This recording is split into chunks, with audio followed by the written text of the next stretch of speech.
Welcome to Follow Everton. This is the match preview for Everton's trip to Leeds on Tuesday night. John, how are you, John? Yeah, I'm good, thanks. How are you, Ryan? Still on holiday. Every time I come and speak to you, you're abroad. You're the bronze god. Last day today, though, so I will be home for the Everton Leeds game. Get to watch it on a proper connection, not some dodgy stream. Look forward to watching it. To be honest, you'll probably still end up watching it on a dodgy Yeah, stream. probably. So we're talking about it's a second game in a few days. It's come around really quickly. It's annoying. It's a lot to do with the World Cup. So we're trying to get a lot of fixtures in before November, before the start of the World Cup. And it's a second away game in such a short space of time.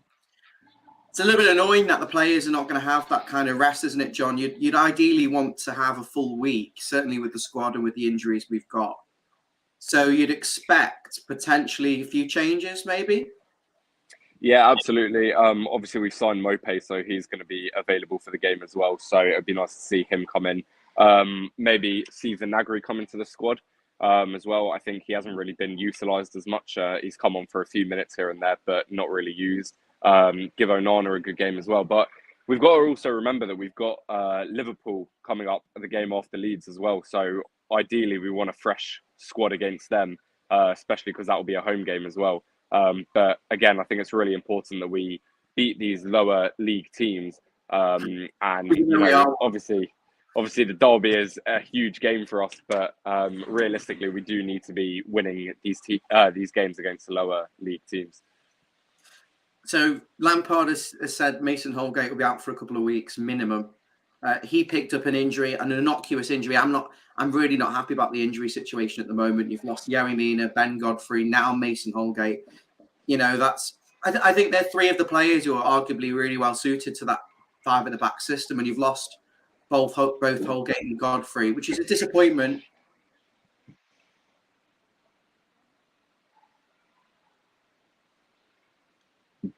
Don't know if it's my connection there or yours. Misheard what you said there, but back. Yeah. So Holgate's out for 2 or 3 weeks. Doucouré's still a couple of weeks away. Calvert-Lewin's back in training now, as of today, I believe. So I don't think he'll be in the squad, but you never know. They might have him on the bench for emergencies if he's medically fit. You know, he's medically fit. There's no two ways about it. Yeah, that's a big hit for us with those three being injured so early on in the season as well, because obviously we've brought these new players in, so hopefully that they remove the errors that we had last season. But now you kind of sort of look to Michael Keane to maybe coming back into the squad if we're playing a five at the back. But I'd prefer to have Conor Cody and Tarkowski in a four in a back system, drop the five at the back and play a more attacking role.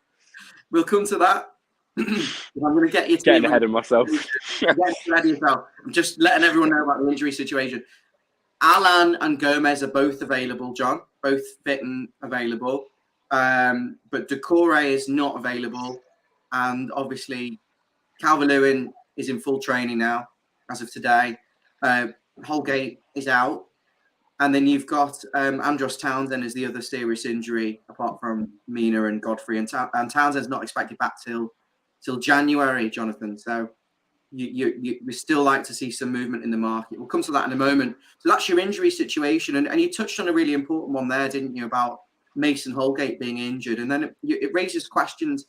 Could this be the time now to scrap the five at the back formation temporarily, at least? Because we've only got the three centre-halves, the three natural centre-halves. And I don't fancy Michael Keane covering a right side channel against Jack Harrison or Daniel James. I think that's a disaster waiting to happen, John. So you're looking at the other options and you're thinking, well, if he is persisting with a five, could you bring in Seamus Coleman as the right-sided centre-back in the three for the mobility? Or do you bring in Ruben Vinagre as a left wing-back and put Michaelenko as a left-sided centre-back? So you can do either or. I mean, where would you see it? Or do you think he will stick with the five, bring in the simplest option, maybe Michael Keane? Or is it time to switch it to the 4-4-2 now? Well, I don't think we've really been that efficient with the five at the back. Obviously, against Brentford, we had a few cases, or especially one where we had Tarkowski went up to try and score a chance, and then we ended up with a 1v3 situation at the back. So even with 5 at the back, it still seems pretty useless. So I'd much rather see us drop to a 4 at the back, have either Vinagre and then Tarkowski and Conor Cody in the middle, and then Patterson on the right, and be able to maybe utilise Onana pushing forward a bit more and create a bit more of an attacking pace for us, really get on the front foot, and have more of a solid defence, a solid midfield, and then with Mopé in attack, be able to start creating some chances. I think that's the thing. I mean, you're coming up against a team in Leeds that are very competitive despite their struggles last season, very high energy. And I think they have bought well because they've sold their best players, but then reinvested that money in several players that will improve them. And I think Leeds will do okay. And, we'll talk about, are they a competition this season? Well, where are we going to be? At the moment, as it stands, I think we're going to be in that sort of, I'd probably take 16th or 17th as it stands right now, John, because I know some people say that sounds really negative, but if we don't sign any more players, I think at the top end we are a little bit toothless. And then we haven't really got the midfield to say, I know you want this 4-4-2 and you want at least a 4 at the back, and I'd be inclined to say, well, Tarkowski and Keane would be a good solid partnership in a 4-4-2. I think they'd complement themselves really well. But then who comes into that midfield if it's, for example, a 4-3-3, which you'd say would probably suit them the best? Who comes into that midfield? Tom Davis, Alan, Gomez. I think Gomez and Alan are both going to be sold if we can bring in Garner and recruit in that area. So I don't know whether either of them are going to come in, John. So would you rather have Tom Davis in midfield, or would you rather go with the 5? Yeah, I mean, when you put it like that, it's a bit questionable. But if we sign, I'm not sure what the situation with Garner Gay is. But if he came in, obviously we haven't got him yet. But if we were to play him in a more defensive role and let Onana push forward, I think Iwobi's been playing very well. I think I slated him a bit too much last season. He didn't really have a great period for us, but I really think he's come into his own a bit more, and he's been our playmaker for the season. Looking for forward balls going through. So we can't really take him out. But if Alan was to be put in the squad, I think, again, he's quite a defensive player. But if we had him in a more defensive role, had Iwobi as he helps out a lot in the back and going forward as well. So he's kind of in the middle. And then if Onana was to push forward a bit more, then I think it creates a nice balance to the squad. And if we can have Iwobi, Onana, and then Gray and Gordon either side to be able to push the ball forward to go to Mopé, then I think we'd actually be fairly all right going forward. But I would like to see us sign another striker or two. John, you know what? You've hit the nail on the head there, but I think you're going to fall on deaf ears. I personally would give Mopé his debut. He's available. I'd start him up front. I'd drop McNeil. I'd have Gray and Gordon out wide if they're match fit to be able to do a full, at least 75 minutes. And I'd have Onana, Iwobi as kind of the two with a little bit more freedom. And then I'd bring in Alan or Tom Davis and just say, your job is to sit. I don't think Tom Davis is that good. I don't know what he does. I don't know what he's good at. I think they just like him because maybe he's aware, he's tactically aware, and he's tenacious, but he's not really an out-and-out defensive midfielder. So I don't think he's going to play Alan because I think Alan will go if Idrissa Gueye comes in. But I think that there, I think you've got balance. You've got the goal threat. You've got players with pace on the counter. You've got Iwobi and Onana in midfield who can transition and defend, and then you'll have someone holding and protecting a back four. And I think that suits Michaelenko a bit better. I think there's less emphasis on him to get forward in that formation. Ultimately, if you stick Idrissa Gueye in that team and say you're going to plug the gaps in front of a back four, I think that's fantastic. I think that allows that system and that team could be quite effective. But I think he was very solid for us, and if he came in, I think he would be able to cut the lines off, really hold our shape, and also just provide more support in defence. And it allows our players with more pace, more strength, more ability to be able to push forward and really try and attack the opposition. Thanks for all the comments, everyone watching, and make sure you like and subscribe if you haven't already. It's not going to be a very long preview. I think we'll be going for another 10 minutes or so, but I will come to the comments at the end. Myself and Jonathan are grateful to have you here. So we both in agreement that we'd like to see a 4-3-3. Yeah, but Yep. we know it's going to be five. Look, it's going to be a 5-2-3 again. I wouldn't be surprised if Michael Keane is just brought in as the right-sided centre-back. I think that would be naive and stupid of him to do that. I think the safest thing would be probably Coleman right centre-back. And then the only other change would be Mopay for McNeil. But who are we to disagree with Frank Lampard? The only thing you could say is, John, another defeat or another drop points wouldn't do too well. Obviously, we're in the bottom three at the moment. I can't say that I'm too surprised that we're there. You know, we're 5 games into the season without the squad we need for the full season. But dropping points with Liverpool the weekend and Arsenal would be a massive worry. You'd say this is a massive, massive game for us. Certainly after we threw the Brentford game away from a strong position, albeit we were pretty much battered in the second half, like a cod and haddock in the chippy. John, how much have you got an eye on the derby then ahead of this game? Do you think we just have to take every game as it comes, or are you thinking about the Merseyside derby? Because I think this is a bigger game than the derby. Yeah, I think we have to be realistic here. I think last season it was a bit weaker, and I think we were slightly fortunate that we got away with it and we were able to survive in the Prem. I think this season, if we look at the teams and I know it's early on, but if we look at the results that have already happened, I do believe it's a stronger league this season. And I do think we are going to struggle, and we are again down there in the bottom of the mix. I'm just seeing what I've seen. Because we both listen. I'm in agreement with you. I'm not coming on here being delusional. I've watched a lot of the Premier League this season, and I don't think there are particularly that many bad teams. I think Bournemouth will probably be down at the bottom. But even you say that though, but they got the result that they needed to. They got their win against a relatively weak side, maybe Villa, was it? I can't remember. But their other games that they lost were against high opposition teams. Like I know they lost 9-0, but they're still above us in the league. Are we relying on the likes of an Aston Villa to falling down the bottom? Because I look at Aston Villa's, certainly their front line, Coutinho, Danny Ings and Watkins, and I'd have every single one of them in the Everton team. You know, I'd have a lot of players. So this is the thing, I'm relying on them to come down. Same with Leicester. I reckon half of the Leicester team would walk into our team at least. You know, this is why I think it's a problem. And these early games that we're not picking points up on, Forest, which are a newly promoted team, Villa, we really need to be winning these games, which is why Leeds is such a crucial game, because obviously we were battling them last season to survive, and both teams did. But we really need to, realistically, we're more likely to beat Leeds than Liverpool, even if Liverpool are having a shaky sort of start. But obviously the derby's huge. Everyone's always up for it. And so will the players, because they always play for the shirt, or hopefully. But realistically, we need to focus on this game because this is such a crucial game and we need to get a win.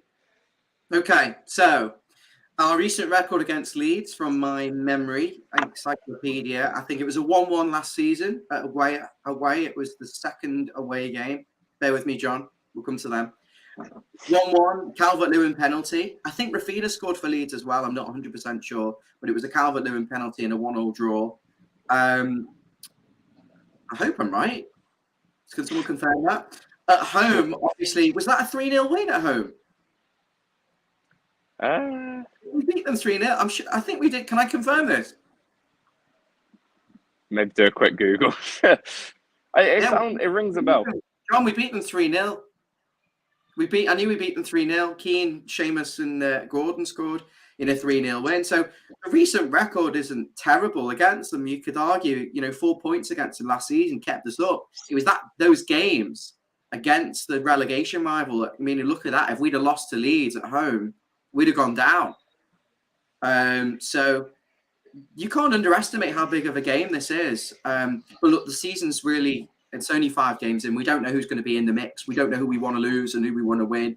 And obviously, Frank Lampard's talked about being ambitious. But for me right now, we have to be realistic with where we are. I think 19, not 99. I'm getting my words mixed up. Most of the teams seem to have a more balanced front line than us.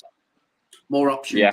than us, and more out and out midfielders as well who can create something.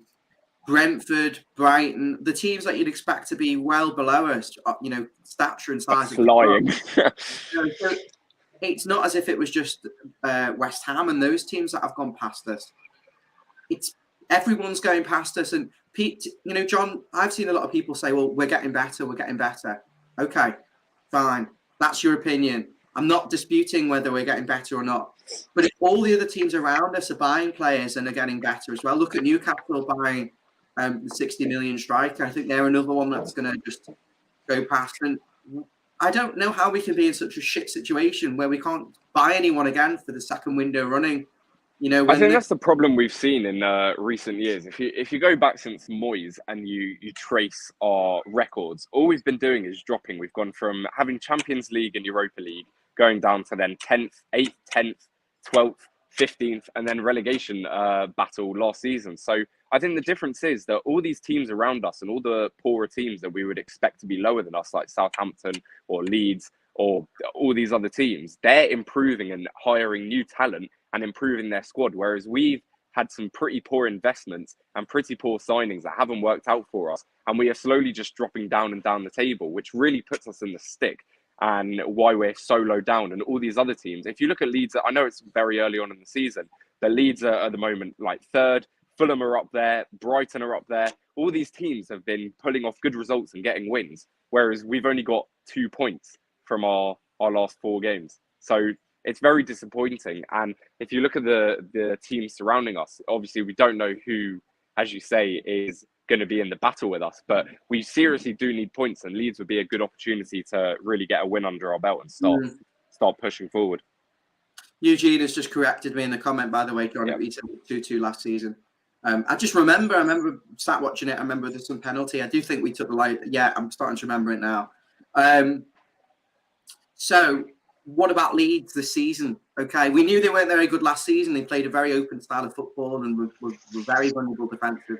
I think we got lucky with the fact they got a few injuries late last season to key players. Bamford and Phillips also had their injury problems, but it was some of their defenders who got injured, key defenders, the captain, and obviously they slipped down in that area and survived on the final day of the season. This season, I've got their recent results, and I've got their injuries as well, John. So I think that adds something to the preview that I think we need. They beat Wolves on the opening day 2-1, and then they got a draw away at Southampton, who you'd argue are a team we're hoping to slip down there. Then they beat Chelsea 3-0 at home. So I watched the highlights of that game, and Chelsea, I would say, although Leeds played well, Chelsea were a very poor team that day. And Mendy made an awful mistake. So, I mean, I think they were a bit lucky with that result. And I wouldn't say that's all they're doing, Leeds. So I wouldn't really say that, they're unbeatable just because they've beaten Chelsea, even though we lost to them. But it is going to be a challenge, but it's not beyond our reach. You don't really want to be playing them in that kind of form, though, It's the same when we gone to Brentford, and Brentford have beaten Man United 4-0, who've just beaten Liverpool and Southampton. And Southampton. So they didn't beat Liverpool 4-0. I'm getting confused. They lost to Brentford 4-0, and then they beat Liverpool and then Southampton. But so we're not exactly playing the teams we want to play at the right time. We want to start playing some teams who are a bit of a slump. Well, to be honest, if you look at apart from Leeds, Wolverhampton, and West Ham, even though they won yesterday, all the other teams they've all got a win really. So there's very few teams that we could play who aren't in good form. And I know it's early on in the season, but it shouldn't really matter. We need a chance for these new players to gel together, as Dean has said. But we need to start pulling these results out, because we're playing these easy teams, and we've still got to face all the top 6 teams apart from Chelsea. They're not easy, John, because we're not that good. We're going to come to tactics and predictions, and then we'll do comments before we wrap things up. But first, I just want to go through the rest of these Leeds fixtures and the injuries. So tactics, predictions, and comments. Remind me, John. Because I'm going to forget. I'm trying to think of too many things at once. They drew away at Southampton 2-2. Then they beat Chelsea. You're right. Mendy made a massive cock-up, got sent off. They won 3-0. They battered them. if a team if we go all over the shop against them and don't match them man for man, I think we're going to really struggle. But they won in the EFL Cup 3-1, easy win against Barnsley, and then they lost to Brighton. It's no shame. But Brighton aren't that good at home, so interesting that Brighton actually beat them 1-0. But apparently the way Brighton set up against Leeds was very, very effective. They had a 9v6 press and kind of just stopped Leeds playing completely and forced them into a lot of mistakes and targeted them with a lot of 1v1s, which I think is quite good. And if we can do that with Gordon and Gray, or a good 1v1, I think we could find some success. In terms of where they are, then it kind of mixed results. Then, John, isn't it? They've had 2 wins, a draw and a loss. But you would have snapped the hand off for that before the start of the season, I'm sure. 2 more wins than us. Injuries then. Stuart Dallas, as you know, very, very important player for Leeds. He's out till January, which is massive. Luke Ayling won't be fit, but he's close. Apparently, he'll miss that. And Patrick Bamford is in line potentially to come back for this game, which would be a bit annoying. He's one player you definitely wouldn't want to face for Leeds. He's got a small hip, groin, pelvic injury. And Liam Cooper's out with a long-term injury. So there's the injuries. They haven't got an awful lot of injuries. Meanwhile, Everton, as we alluded before, are struggling for numbers in midfield and in defence. More reliable players, I suppose. So I've got to come to the tactical aspect of that then, John. They've got a good results, Leeds overall, for a side struggling. What can Everton do tomorrow night to try and capitalise on maybe Leeds' energy and press? Is it a case of the transitions being very important tomorrow? I think we need to not sit so deep, as we saw against Brentford. When we sat deep, we invited the attackers to come forward, and it really pushed us down. We sort of, invited them forward, and I think we need to sit higher up and not invite that press. I think we also need to utilise our pace up front with the likes of Gray and Gordon. Send the long ball forward with Iwobi with his vision, because I think he has been the playmaker. I would have Mopé holding more up front, so that if we can send the long ball forward, either that diagonal pass that we used against Brentford was very effective. I think it's just that we didn't have someone sitting in the middle ready to utilise that. So I think if we had either Mikalenko on the wing, or someone playing a bit more forward, with Onana pushing a bit more forward, as long as we cut out the mistakes in defence, hold higher up, and then we have Mopé sitting higher up, if we can use our pace from Gordon and Gray and put the ball into the box, hopefully we'd be able to make a more imposing striking force on them. I think we do need to cut out the mistakes. I think defensively that was probably our weakest game of the season so far, but it did look very promising going forward. So I think if Conor Cody and Tarkowski can actually perform well, and use their professionalism and their experience and sort of coach the younger players, because we do have quite a few youngsters, they need to be able to, instead of waiting around and hoping other people are going to clear the ball, they need to take an active role. And finally, I think we need to be more proactive than reactive, because, for example, when we conceded the corner against Brentford, we sort of hung back and it was a bit too late because there was a player already there and no one was really looking around and marking them. So we need to stay tight to the players and be proactive, see where the ball is going and mark the players closely. And hopefully we'll be able to put in a good performance then. John, I mean, you're speaking in a lot of sense, but I think, you're going to be totally ignored here. You're talking about you want to see Everton not drop too deep.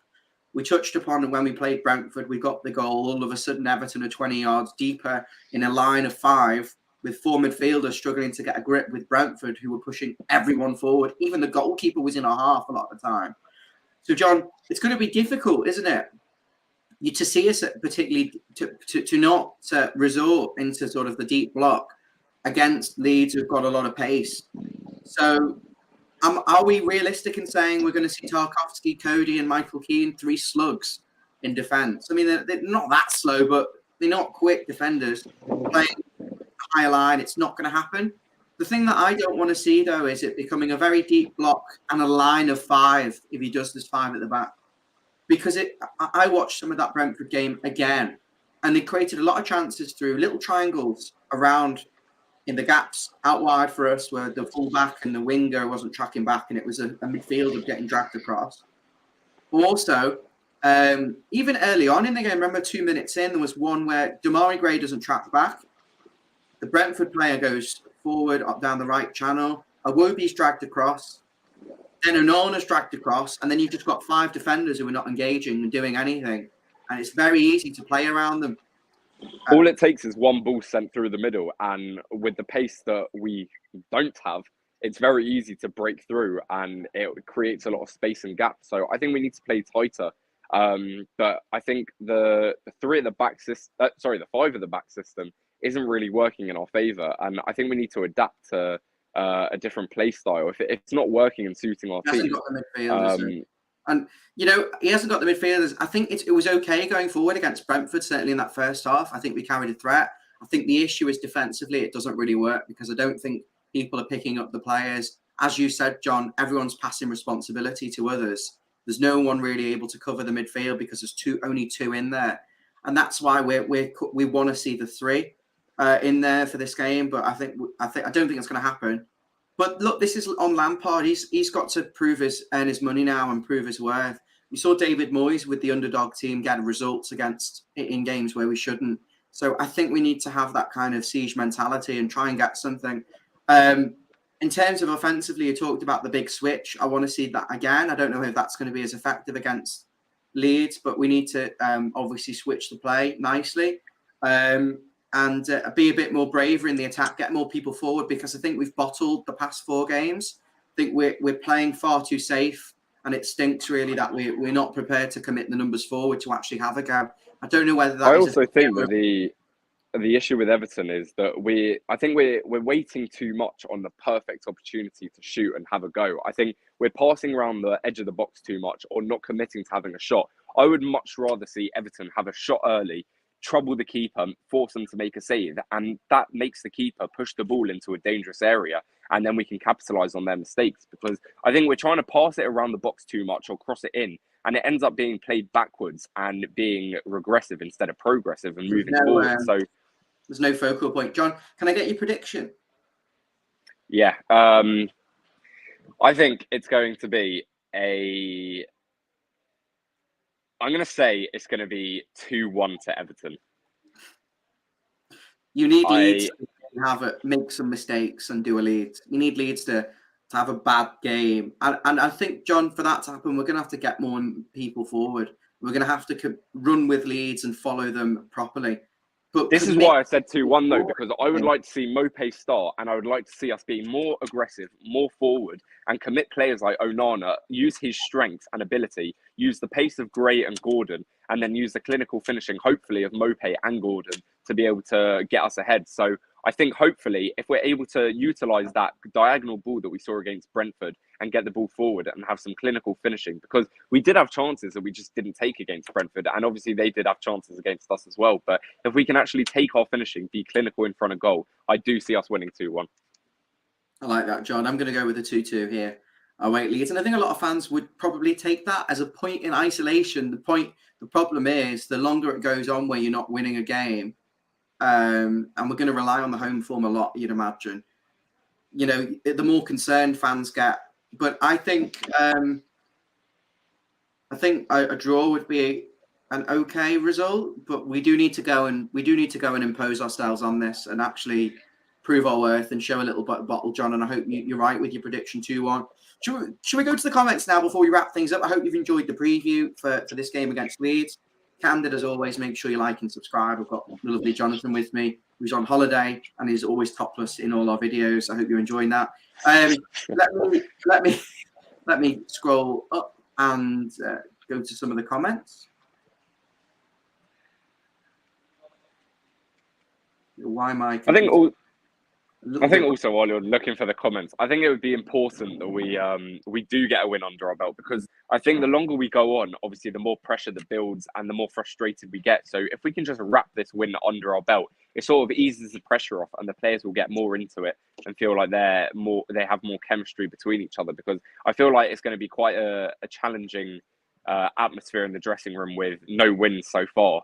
And I think this is the first time in 4 decades that we haven't won a game in the first 4. So I think that win, regardless of how it comes, is very, very important for us. I'm not surprised, John, because we've not brought in the players we needed, the central defensive midfielder, striker, and the attacking midfielder to replace Sigurdsson, the creativity from set pieces, etc. You've not brought that in. So what are we expecting? Let's be realistic here in saying, I'm going to come on a little rant there that, I don't expect anything less. I don't really expect us to do anything as it stands. And these next 3 days in the transfer market are absolutely massive for the season. One thing you did mention earlier, John, was the ball in behind. We've got to try and get Gordon and Gray in behind, haven't we? 1v1 with the keeper and get the shot off early. I think that's the best route. We're not going to score a lot of goals from crosses without the target man. As you say, Neil Maupay's only 5'8". But the little movements and the slip in behind, in which case you'd probably, I know we've campaigned for the 4-3-3, release Onana, release Iwobi, let them have some creative freedom and bring in Davis or Allen to protect the defence. The only problem is that's the problem when we have these players like Gordon and Gray. They're our main forward threat at the moment. So if they're the ones who are having to create all the chances moving forward, there's no one actually left in the box that if a ball comes in or a second shot or the second ball, there's no one there to take that, and that's why we're left helpless basically. So if we can have these players in the box ready, such as Maupay, then even if these players are doing the work, then there'll be someone there to finish off the chance. The 5-2-3 leaves everyone isolated. You've got 2 midfielders left isolated, often marking a few. You've got 5 statues in defence, and you've got the wingers who are basically playing in the number 10 position, which isn't their strength. Both of them are very good running in behind and playing on the shoulder, and also out wide beating people and crossing it in. And when you do that, you've just got one up front isolated. So the solution we've talked on, 4-3-3, please tomorrow night switch to a 4-3-3. And bring in a holding midfielder. You could say Allen and Davis are too slow to handle the transitions, and maybe Iwobi is better as the number 6 because he's got the legs. In which case, I'd still probably bring someone into that midfield and give the opportunity to allow the likes of Onana to get forward, to create something, to make those passes like he did for that huge Damari Gray transfer away at Brentford. Because the ball in behind and the good movement of Maupay is what we're going to be relying on tomorrow night, and the counter-attack. Not so much crossing the ball, because I don't know whether we've got the focal point and the target man still. I'm going to whiz through the comments, John. You've been a pleasure as always. Billy's asking, do the bridge of your glasses touch your nose? No, there's a bit of gap there. I actually need a clean. I jumped in the pool before and they've all got streak marks, so I'll do that after the stream. Are they just for fashion, John? No, I can't see without them. So as much as stylish as I am with these, they are really improving my sight. Dan James has been linked with Everton. Eugene has said, would you have Dan James? Yes or no, John? Yeah, I would have him in. Again, provide more pace, a bit more of a forward player. I think it'd be decent in our squad. I'm not sure I'd have him, though. I think out of desperation, possibly, but a lot of pace, but no end product. And I think that's why he would be available. And everything Everton is saying, a regular viewer of ours, a friend of the channel, saying, no, please don't want Dan James. A lot of people are saying talk of the Ghana deal collapsing. That's come from Billy. Everything Everton and Eugene have also said the same thing. Billy goes on to say he was disappointed that we haven't gone in for Sasha Kalajic, the 6'7" striker, skillful. Is he the one who plays in Germany? I think that kind of physical presence would be ideal. You've got a lot of players who want to cross the ball and no one who can get on the end of it at the moment. I think very quickly with the Ghana Gay comment, I think it's because I think Onana came in and I feel like they'd be playing a very similar role. So I'm not sure how the two would work well together. But personally, I would think that if we had Ghana Gay sitting further back in defensive and being that cuss-off and then have Onana play a more forward role, I think they would actually complement each other very well. But I believe Gay or someone was mentioning that they would sort of clash and maybe that's why he didn't want to come. But not too sure on that. I'd have him in a heartbeat. Stephen saying we are improving, but not quick enough, as others are improving quicker than us. The complacency is shocking. I agree. We don't play with enough intensity, and as I say, Stephen, we look like we're playing with a lot of fear. We're not actually going out and really committing people forward and attacking. The whole point of the 5 at the back was to give you central solidity, but allow you to still get players forward and create a lot of angles. I think to a point it's okay, but not enough people get in the box, for example. Not enough really commitment there to try and score. And you're seeing why we're in the position we're in already. And it's no surprise. A lot of people saying hello, talking about some similar stuff we've had. Steve is saying we've been playing with a duff hand, no striker. Once we get to the window, we'll have an idea of how the season will pan out. Well, I think Lampard will be fuming if we don't get more players in, Dave. Darren is saying there was nothing lucky about Leeds' win at Chelsea. They outplayed them. That's what I saw. I think some of the goals, there were a bit of they did play well. I'm not taking away from that. But at the same time, Chelsea made a lot of errors that played into their hands and sort of shut them out of the game from there. Amanda's saying Damara Green needs to be more clinical. I agree. Kevin's saying Gallagher and Brozier are still possible. Talk of Palace trying to get a deal done for Gallagher, 27 million bid. I'd really hope we'd be all over that because I really want him, even though he's starting for Chelsea at the moment. I think they would probably take an offer in that kind of region for him. Loads of comments, but my computer's so sluggish. Peter is saying we've had our warning. We're ignorant. Mopé and McNeil not the answer. I think we need to give Mopé a chance, and McNeil hopefully will come good. I mean, I wouldn't have brought in Dwight McNeil. I think he's very left-footed, doesn't have a lot of pace, and is very much a left midfielder in a 4-4-2. I don't get it, but you have to trust there is a plan behind it. Maybe when Calvert-Lewin is back, he can be the main supplier for him and whip some really good balls in. I'm really not confident with McNeil. I don't think he's what we're looking for, and I don't see how he fits in the team. And hopefully, as you say, he will improve, but I'm not a fan of him at the moment. And I hope by the end of the season, I've changed my mind and I'm saying McNeil is amazing, top goal scorer for us. But right now, I just don't see what he has for us. You signed a player when you need a goal. The team needs goals and assists, and he got 1 assist last season and didn't score in 38 games in a poor team. He's not the answer. You're sticking him in a poor team and expecting something to change. To me, that is absolutely brain dead recruitment. But look, I'll probably be slaughtered for saying that. But he wouldn't be my pick of all the players in the world. Come on, seriously. Yeah. It's a case of who we can get, though. We can't attract the players. John wants Iwobi to score from midfield. I agree, John. I think he needs to add goals to his game. I think if he could add some goals and assists, I think you've got a good all-round player. Although Iwobi was really, really criticised for that Brentford equaliser. You don't really want him in that area doing that. You know, it's not really his I don't game. think he has the clinical finishing that we would need from him. So I think what he's doing at the moment, being the playmaker, he sent a few loose balls forward, which he needs to sort of sharpen up on and create better vision. But I think he is really trying hard. In fact, he probably covers the most distance out of everyone in the team at the moment. And he helps out in defence. He goes forward. He's trying to collect the loose ball and send it forward and try and create something. So I think actually he's probably been one of the best players this season so far for us. And then if we can get someone with more clinical finishing as a striker, if you can send that ball forward, then I think that's where we can utilise both of them more. Really good, John. Well, loads and loads of comments. A lot of them are repeating things we've said and have been really useful. We do read them as we're going and they bring us a lot of talking points. Stu is saying about playing a 4-3-3 or a 4-4-2 until Lampard played once a here. I actually think he's been playing a 5-2-3 because the players he wants aren't here instead of this because he's got a lot of centre-backs. He's got a lot of full-backs, but hasn't really got the midfielders or the attacking players. So I think it's the complete opposite, Stu. But I think now with the injury to Holgate, there is an excuse and is a reason to switch it up. I do think he'll bring in Seamus Coleman at right centre-back, and I think he'll continue with the 5 at the back. And I think the only other change we'll see is Mopé. And unless we really play with a bit more intensity and get more players forward, I think we're going to struggle to score goals. And unless if that defence drops really deep again, I think we're going to be really vulnerable to the Leeds playing around us, playing through us with ease, a bit like Brentford did. It's a different challenge, though, isn't it, John? In hindsight, if Bamford isn't playing, it's a different style to Leeds, to Brentford.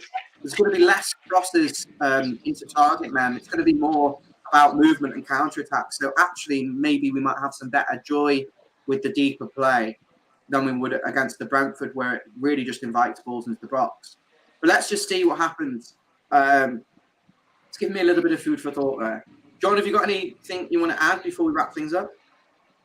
No, I think we've covered most things. I just want to see us really give it our all. Obviously, this is an important game. As we mentioned before, we've got the derby next week. But again, I think this is our better opportunity to get points, and we really need to put in a good shift. Hopefully, we see Mope start and the team gel well together. I'd like to see Onana get a bit more freedom and play the whole game. I think he had more to give, and we took him off prematurely. So I'd like to see him push forward a bit more, maybe add to the attacking side as well. Hopefully, Mope can get a debut goal if he starts. And I want to see that our defence are actually holding up well. No more sloppy mistakes. It's enough's enough. We need to cut them out, all these silly mistakes. And yeah, hopefully we can get our first win of the season, even if it is away from home. And then it'll kick us in a good stead, hit the ground running for Liverpool next week. That's what we want. We want no mistakes in defence like we've been having. Solidity, commitment, passion, energy, intensity, goals, and a clean sheet. Yeah, it's not looking good, is it? But it's just on Tuesday. I do hope you can make the transfer show at some point. We're doing a deadline day show on the 1st of September. We've got Mabsy, Dan, Yandel, and Jeff are all going to be on that show. I'm hoping John will drop in at some point to give his thoughts. I'm sure you won't be able to resist it, even if you have got plans. I think I'll do my best to get in. I'll be watching it. I'll be like, I've got to get in here. You'll have something to say, but join us. That'll be from, I believe, we've set a provisional time of 7:30 onwards through to 11:30. So we're going to have different guests coming on. If you'd like to have your say on the show as well, we've got an opportunity to get people on for that because it's a long show. So drop us a message on Twitter if you fancy that. John, pleasure as always. Let's hope big 3 points tomorrow, first of the season, and some decent signings coming in over the next 24 hours, 48 hours. Cody Gakpo, I think his name is. We've also been linked with some midfielder at Juventus. I hope we'll get a chance to talk about transfers maybe tomorrow if there's an update after the Leeds game. But John, catch you later. Enjoy the rest of the sun. Mine. See you soon. Thanks for tuning in, guys. Make sure you like and subscribe. Turn the notification bells on. Pleasure having you all join us as well.